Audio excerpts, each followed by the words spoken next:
Pagtama ng sakit o respiratory diseases sa mga alagang aso at pusa sa Dagupan na itatala ayon sa City Veterinary Office. Tutukan sa report. Dahil sa nararanasang malamig na panahon, apektado na rin ang mga alagang hayop. Sa monitoring ng Dagupan City Veterinary Office, tinatamaan na ng respiratory tract infection ang ilang alagang aso sa iba't ibang barangay. Kada araw, 3 hanggang 10 aso ang dinadala sa City Veterinary Office para ipatingin o ipakonsulta ng mga pet owner. Nasa 30 hanggang 40% dito namamatay dahil sa naturang sakit. Parang sa tao din po siya, pag ganito pong nagbabago yung panahon na lumalamig po, nagiging uso po yung mga respiratory infections po. Para makaiwas sa anumang sakit, mahalaga ang tamang pag-aalaga sa mga aso at pusa.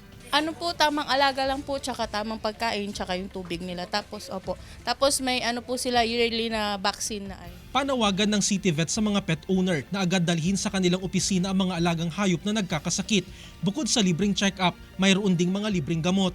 Pag napabayaan po natin yung ganitong case, yun po tuloy-tuloy po na lumalala, humihina, pumapayat po yung ating mga alaga hanggang sa pwede po silang mamatay kung hindi po nabigyan ng lunas. Ngayong hindi pa nararanasan ang peak ng malamig na panahon, asahan daw na tataas pa ang mga naitatalang sakit sa mga alagang hayop sa Dagupan City sa mga susunod na buwan. Jarek Pasiliao, 1 North Central Luzon.